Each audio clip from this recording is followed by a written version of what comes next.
Hai,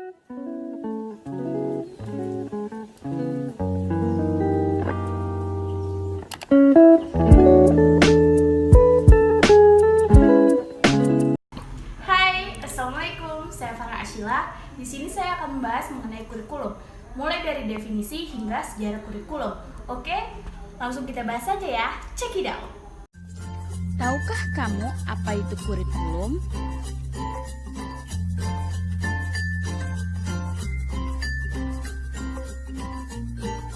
Ya, kamu pasti pernah mendengar ini ketika masih bersekolah, bukan? Oke, simak pengertian berikut. Pengertian kurikulum secara etimologis, kurikulum berasal dari bahasa Yunani, yaitu kurir yang berarti pelari dan kurir yang berarti tempat berkunjung. Adapun definisi kurikulum menurut beberapa para ahli, yaitu yang pertama, menurut Undang-Undang Nomor 20 Tahun 2003 mengatakan bahwa kurikulum adalah seperangkat rencana dan pengaturan mengenai tujuan, isi, dan bahan pelajaran, serta cara yang digunakan sebagai pedoman penyelenggaraan kegiatan pembelajaran untuk mencapai tujuan pendidikan tertentu. Yang kedua yaitu menurut KRJF, kurikulum adalah semua pembelajaran yang dirancang dan dilaksanakan secara individu ataupun berkelompok, baik di sekolah maupun di luar sekolah. Oke, kita ke materi selanjutnya. Let's go! Yaitu tentang fungsi-fungsi kurikulum. Fungsi-fungsi kurikulum adalah sebagai berikut. Yang pertama, ada fungsi penyesuaian. Nah, fungsi ini dengan kata lain untuk menyesuaikan diri dengan perubahan yang terjadi di lingkungan. Karena lingkungan bersifat dinamis. Nah, yang kedua yaitu fungsi integrasi. Fungsi ini mengandung makna bahwa kurikulum merupakan alat pendidikan yang mampu menghasilkan pribadi-pribadi yang dapat dibutuhkan dan berintegrasi di masyarakat. Yang ketiga yaitu fungsi diferensiasi. Maknanya, kurikulum ini sebagai alat yang memberikan pelajaran dari berbagai perbedaan di setiap siswa yang harus dihargai dan dilayani. Nah, yang keempat yaitu ada fungsi persiapan. Maknanya, kurikulum ini sebagai alat pendidikan harus mampu untuk mempersiapkan siswa ke jenjang selanjutnya. Yang kelima yaitu ada fungsi pemilihan. Fungsi pemilihan ini mengandung makna bahwa kurikulum sebagai alat pendidikan harus mampu memberikan kesempatan kepada siswa untuk memilih program-program belajar yang sesuai dengan kemampuan dan minatnya. Nah, fungsi yang terakhir yaitu fungsi diagnostik. Fungsi diagnostik ini mengandung makna bahwa kurikulum sebagai pendidikan harus mampu membantu dan mengarahkan siswa untuk dapat memahami dan menerima kekuatan atau potensi dan kelemahan yang dimilikinya. Oke, kita lanjut lagi. Materi kita kali ini masih seputar fungsi, namun kali ini fungsi kurikulum bagi guru, kepala sekolah, orang tua, siswa, dan masyarakat. Langsung simak aja ya. Yang pertama yaitu fungsi kurikulum bagi guru.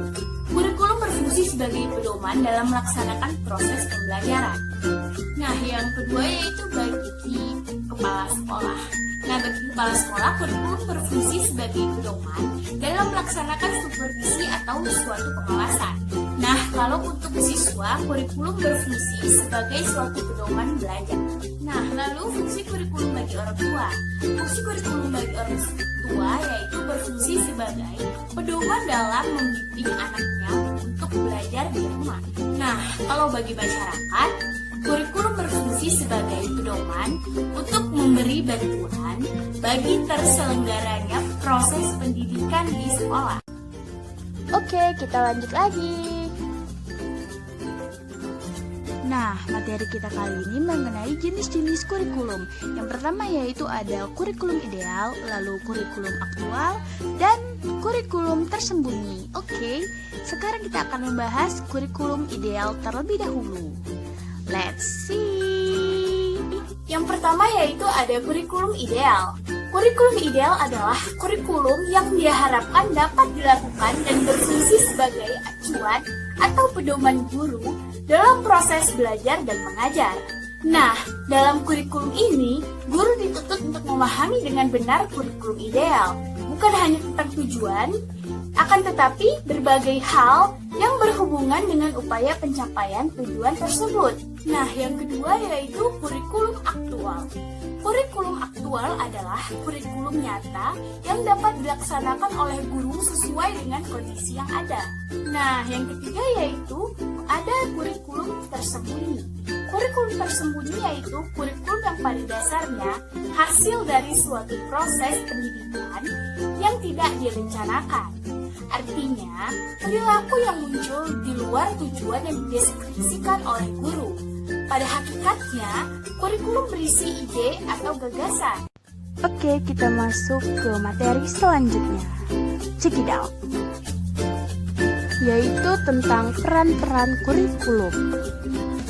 Peran-peran kurikulum yang pertama yaitu ada peran konservatif. Yang kedua yaitu ada peran kritis dan evaluatif. Dan peran yang ketiga yaitu ada peran aktif. Oke, kita sekarang bahas peran konservatif. Yang pertama yaitu ada peran konservatif. Peran ini menekankan bahwa kurikulum itu dapat dijadikan sebagai sarana untuk mentradisikan nilai-nilai warisan budaya masa lalu yang dianggap masih relevan dengan masa kini bagi generasi muda. Lanjut, yang kedua peran kritis dan evaluatif. Yang kedua yaitu ada peran kritis dan evaluatif. Yang pertama yaitu kita akan membahas tentang peran kritis. Peran kritis ini menekankan bahwa kurikulum harus mampu mengembangkan sesuatu yang baru sesuai dengan perkembangan. Dan peran evaluatif. Peran evaluatif ini menekankan bahwa kurikulum harus mampu menilai perkembangan ilmu pengetahuan. Oke, yang ketiga peran aktif. Yang ketiga yaitu peran aktif. Peran ini dilatar belakangi oleh adanya kenyataan bahwa nilai-nilai dan budaya hidup itu selalu mengalami perubahan, sehingga pewarisan dan nilai-nilai budaya masa lalu kepada siswa perlu disesuaikan dengan masa sekarang. Oke, kita lanjut ke materi selanjutnya ya. Nah, pembahasan kita kali ini adalah peran guru dalam kurikulum. Peran guru dalam kurikulum ada 4. Yang pertama yaitu guru sebagai implementers, lalu guru sebagai adapters, lalu guru sebagai developers, dan yang terakhir guru sebagai researchers. Oke, simak penjelasan berikut. Yaitu implementers. Maksudnya, guru berperan dalam menjalankan kurikulum yang sudah ada dan melaksanakan perannya sebagai guru. Kemudian, di sini seorang guru hanya menerima berbagai kebijakan perumusan kurikulum. Dalam pengembangan kurikulum, guru dianggap sebagai tenaga teknis yang hanya bertanggung jawab dalam mengimplementasikan berbagai ketentuan yang ada. Dan guru tidak berhak untuk menentukan isi kurikulum maupun menentukan target kurikulum yang ada. Selanjutnya, yaitu ada adapters. Yang dimaksud dengan adapters ialah guru berperan sebagai penyelaras kurikulum dengan karakteristik dan kebutuhan siswa dan kebutuhan daerah. Kemudian, guru diberikan kewenangan untuk menyesuaikan kurikulum yang sudah ada dengan karakteristik sekolah dan kebutuhan lokal. Jadi, di sini guru bisa sedikit menyesuaikan kurikulum yang ada dengan kondisi dan kebutuhan masing-masing satuan pendidikan. Lalu ada developers. Nah, peran ini yaitu guru berperan sebagai mengembangkan kurikulum dan memiliki kewenangan dalam mendesain kurikulum.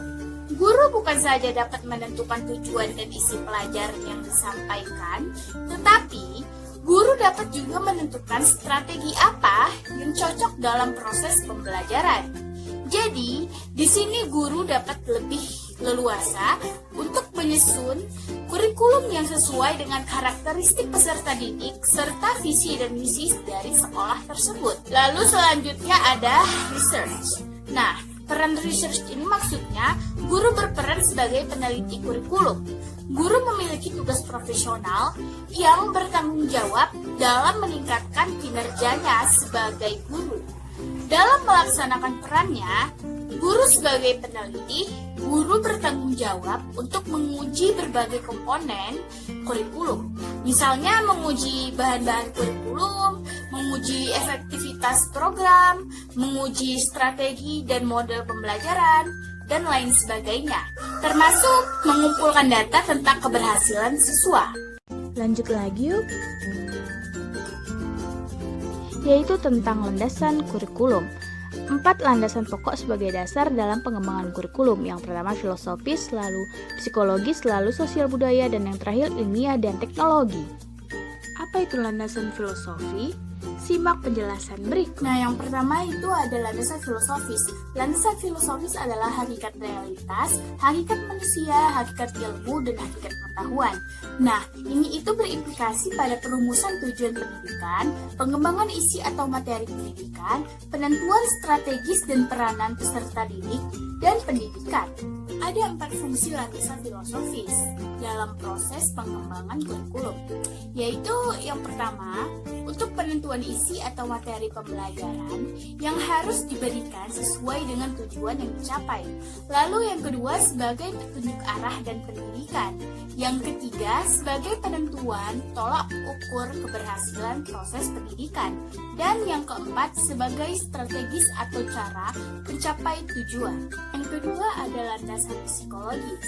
Landasan ini adalah asumsi-asumsi yang bersumber dari psikologis yang dijadikan titik tolak dalam pengembangan kurikulum. Landasan psikologis ada 2, yaitu yang pertama psikologis perkembangan. Nah, ini itu mempelajari proses dan karakteristik perkembangan peserta didik sebagai subjek pendidikan. Dan yang kedua yaitu ada psikologi belajar. Nah, ini itu mempelajari tingkah laku peserta didik dalam situasi belajar. Terdapat 2 pandangan psikologi belajar. Yang pertama, menurut John Locke. Ia mengatakan bahwa manusia adalah organisme yang pasif dan anak di bawah 5 tahun seperti kertas putih. Lalu yang kedua, menurut Leibniz. Ia mengatakan bahwa manusia adalah organisme yang aktif. Kebebasan adalah kesadarannya sendiri dan tingkah laku manusia adalah ekspresi yang dapat diamati akibat dari eksistensi internal yang bersifat pribadi. Oke, yang ketiga ada landasan sosial budaya. Nah, landasan ini adalah asumsi yang bersumber dari sosiologi dan antropologi yang dijadikan titik tolak dalam perkembangan kurikulum. Nah, dalam landasan ini, program pendidikan itu dikembangkan, sedangkan karakteristik sosial budaya dari peserta didik ditinggalkan. Nah, dalam sekolah, landasan ini itu berfungsi untuk mempersiapkan anak didik dalam kehidupan di masyarakat dan mewariskan kebudayaan dan nilai-nilai suatu masyarakat. Oleh karena itu, kurikulum harus berisi berbagai nilai masyarakat dan berisi semua segala sesuatu yang dibutuhkan masyarakat. Yang terakhir ada landasan ilmiah dan teknologi. Nah, landasan ini merupakan asumsi-asumsi dari hasil-hasil riset atau penelitian dan aplikasi dari ilmu pengetahuan yang menjadi titik tolak dalam pengembangan kurikulum. Kemajuan iptek sebagai bahan pertimbangan penyusunan kurikulum ada dampak positif dan negatif. Hal ini membuat tugas sekolah menjadi lebih berat karena harus menanamkan dan mewariskan ilmu pengetahuan, keterampilan, budi pekerti, dan nilai-nilai budaya. Lanjut lagi yuk.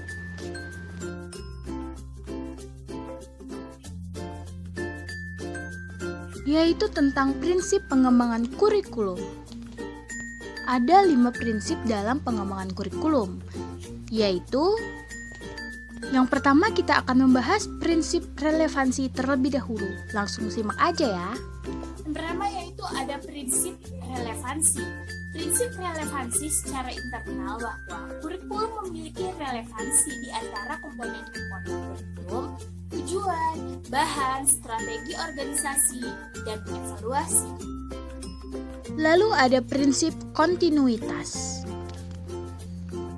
Lalu yang kedua ada prinsip kontinuitas. Prinsip ini merupakan adanya kesinambungan dalam kurikulum, baik secara vertikal maupun secara horizontal.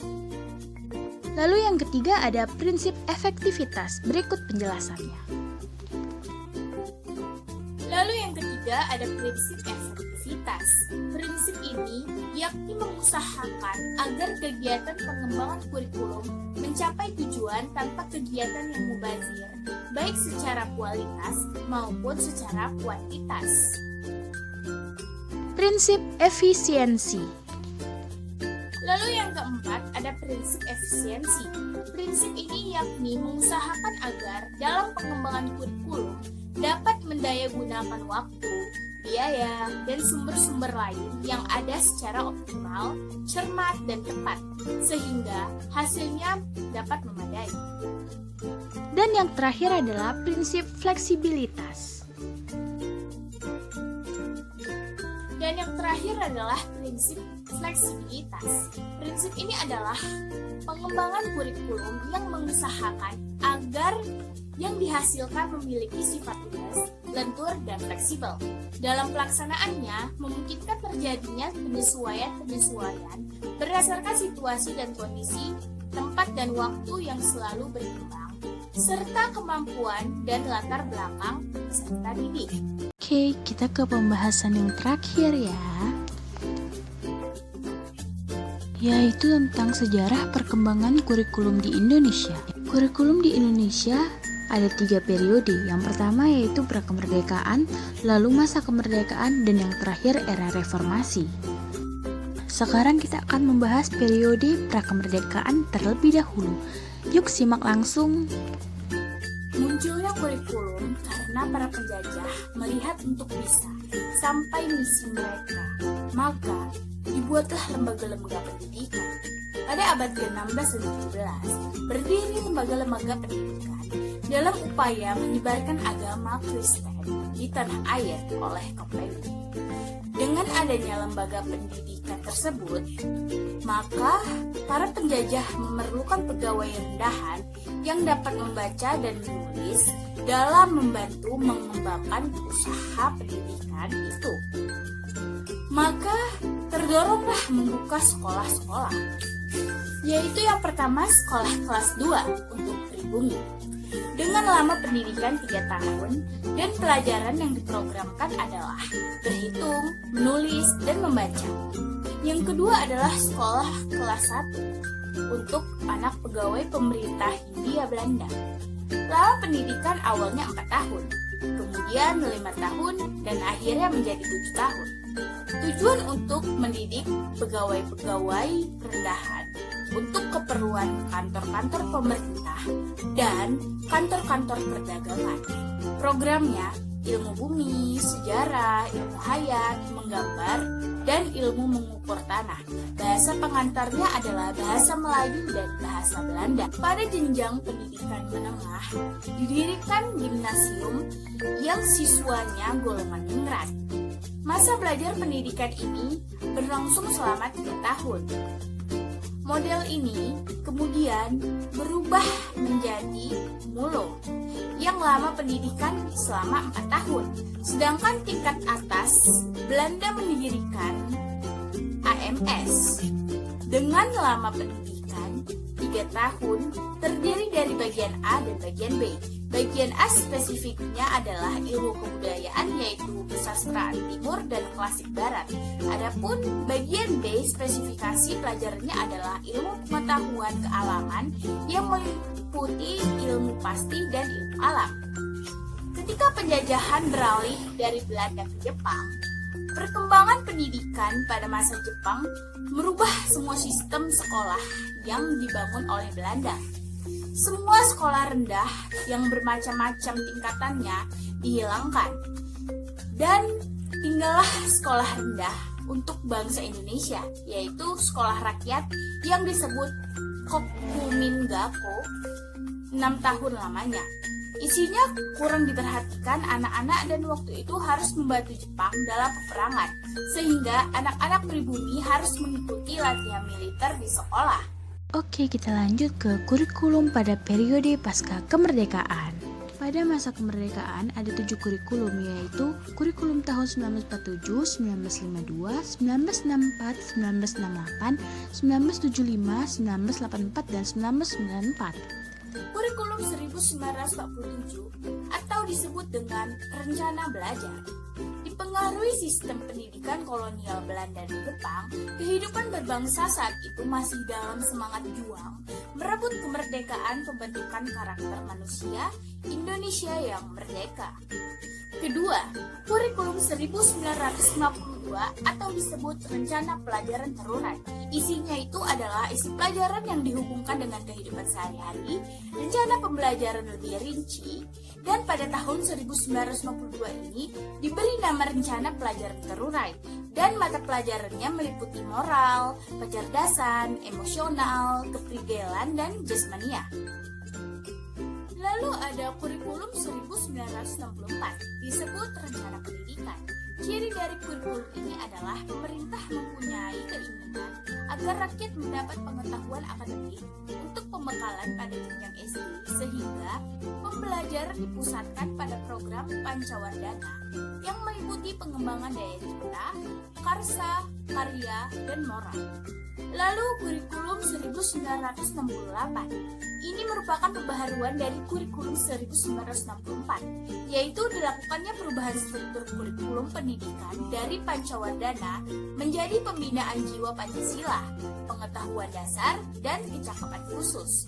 Isi pendidikan diarahkan pada kegiatan mempertinggi kecerdasan dan keterampilan, serta mengembangkan fisik yang sehat dan kuat. Lalu kurikulum 1975, terjadi penyempurnaan kurikulum dengan nama kurikulum tujuan pendidikan yang pada tahun itu sudah mengenal baik satuan pelajaran, lalu berisi petunjuk umum, tujuan instruksional, materi pelajaran, alat pelajaran, kegiatan, dan evaluasi. Lalu sudah adanya prosedur pengembangan sistem instruksional yang berisi materi, metode, dan evaluasi. Lalu kurikulum 1984 yang disebut dengan kurikulum CBSA.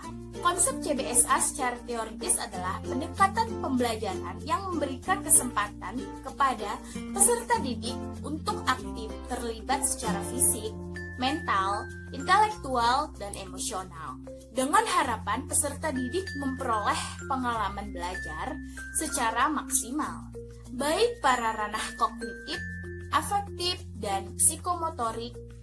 Nah, kurikulum ini mengusung skill approach. Lalu dalam kurikulum ini siswa itu sebagai subjek, dan kurikulum ini berorientasi kepada tujuan instruksional. Lalu ada kurikulum 1994. Kurikulum ini merupakan hasil upaya untuk memadukan kurikulum-kurikulum sebelumnya, terutama kurikulum 1975 dan 1984. Sayang, perpaduan antara tujuan dan proses belum berhasil sehingga banyak kritik berdatangan disebabkan oleh beban belajar peserta didik dinilai terlalu berat, dari muatan nasional sampai muatan lokal. Ada beberapa penyempurnaan, yaitu dari sistem semester menjadi caturwulan, dan tujuan pengajaran dari kurikulum ini adalah pemahaman konsep, keterampilan menyesuaikan soal, dan keterampilan problem solver. Oke, kita masuk ke periode yang terakhir, yaitu periode era reformasi. Kurikulum berbasis kompetensi atau KBK pada tahun 2004. Isi kurikulum ini adalah pengembangan kompetensi, pengalaman belajar diharapkan, merubah kompetensi dan sumber belajar yang beragam untuk meningkatkan kompetensi. Ranah kompetensi yang ditekankan KBK adalah yakni pengetahuan atau kognitif, nilai atau efektif, dan keterampilan atau psikomotorik. Lalu ada kurikulum KTSP pada tahun 2006. Nah, isi kurikulum ini adalah guru memiliki wewenang yang luas. Pada waktu itu, negara melalui Kementerian Pendidikan membuat kerangka dasar kurikulum. Kemudian ditetapkan standar kualifikasi lulusannya. Kemudian dibuat standar kompetensi yang diharapkan. lalu lantas dibuat menjadi standar kompetensi. Kemudian juga ditetapkan kompetensi dasar. Dalam kurikulum ini, silabus dan RPP itu berbasis satuan pendidikan. Lalu yang terakhir ada kurikulum 2013. Pada kurikulum ini terjadi penyempurnaan yang lebih mementingkan pendidikan karakter serta didik. Lalu, seimbang antara hard skill dan soft skill. Oke, apakah kalian sudah paham? Jika belum, kalian dapat komentar di kolom komentar. Oke, pembahasan kita hari ini telah selesai. Jangan lupa like, comment, share, and subscribe. Oke, see you on next video. Bye-bye.